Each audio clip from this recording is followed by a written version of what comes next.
آج کی ویڈیو میں آپ کے سامنے اس طرح کے چند حقائق رکھوں گا کہ افغانستان میں جنگ کی وجہ سے پاکستان کی کیا صورتحال ہوئی۔ السلام علیکم، ست شری اکال، نمسکار، آداب، میں ہرمیت سنگھ ہوں اور آپ دیکھ رہے ہیں وائٹ نیوز۔ ناظرین، پچھلے کچھ دنوں سے ہم افغان منسٹرز کی پاکستان پر بغیر وجہ کی تنقید اور جھوٹے الزامات کا سامنا کر رہے ہیں، جس میں افغانستان میں ہونے والے ہر مسئلے کا ذمہ دار پاکستان کو ٹھہرایا جا رہا ہے۔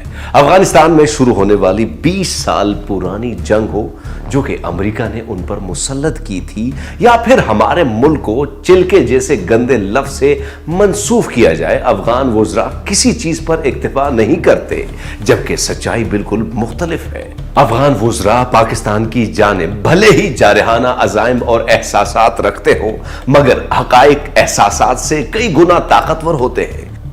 چلیے بات کرتے ہیں شروع کے ان 5 سالوں کی۔ سن 2000 سے سن 2005 تک کا دور تھا۔ شروع کے سالوں میں امریکہ نے افغانستان میں دہشت گرد تیار کیے جو کہ روس کے خلاف ان کے مذموم مقاصد کا حصہ تھے۔ اس دوران شدید جنگ کے دوران 1,72,000 پناہ گزین افغانستان سے پاکستان آئے، جو کہ ہم نے ان کو گھر دیا اور دیگر سہولیات سے بھی آراستہ کیا۔ یہ تو ایک جانی مانی بات ہے کہ جب یہ افغان مہاجرین اپنا وطن چھوڑ کر آئے تھے تو ان کے بدن پر ایک کپڑا تک نہ تھا۔ ان کو نہ صرف یہ کہ نوکری اور گھر دیے، بلکہ زندگی کی دیگر بنیادی سہولیات سے بھی آراستہ کیا، جس کے بدلے میں ان میں سے کئی مہاجرین چوری کرتے ہوئے اور دیگر وارداتوں میں پکڑے گئے۔ انہی مہاجرین نے پاکستان میں کلاشنکوف کلچر متعارف کروایا، جس سے ہماری نوجوان نسل بالکل بے خبر تھی۔ اسی دوران دنیا میں 9/11 کا دلسوز واقعہ ہوا، جس نے دنیا کی تاریخ کو بدل دیا۔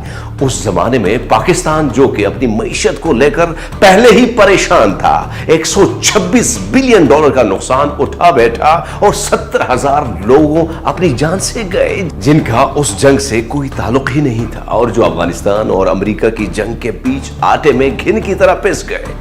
اس دہشت گردی کی قیمت پاکستان نے براہ راست اور غیر براہ راست دونوں طریقے سے ادا کی۔ آنے والے 10 سالوں میں پاکستان کی صورتحال میں کوئی خاطر خواہ تبدیلی نہیں آئی۔ پاکستان پر دہشت گرد تنظیموں کی پناہ گزین کے جھوٹے الزامات لگتے رہے، جبکہ سچائی یہ تھی کہ پاکستان دہشت گردی کے خلاف جنگ خود اپنی ہی ریاست میں لڑ رہا تھا۔ آپریشن ضرب عضب اور آپریشن رد الفساد دہشت گرد تنظیموں کے خلاف پاکستان کا اگلا قدم تھا۔ جب ان دہشت گرد تنظیموں کے قدم وزیرستان میں لڑکھڑا گئے تو یہ پورے ملک میں پھیل گئے اور پیچھے سے وار کرنے لگے۔ پاکستان کے ہر شہری کی عزت اتنی تھی کہ وہ کسی بھی ملک جاتے ان کو عزت کی نگاہ سے دیکھا جاتا تھا، اور پاکستانی پاسپورٹ کی اہمیت کتنی تھی کہ پاکستانیوں کو ویزا آن ارائیول مل جاتا تھا۔ مگر اب ان کو، کیونکہ افغانیوں کے جھوٹے پاکستانی پاسپورٹ پر سفر کرنے کی وجہ سے پاکستانیوں کو ہر جگہ سبکی کا سامنا کرنا، ایئرپورٹ پر شرمندگی اور سوالات کا سامنا کرنا پڑا۔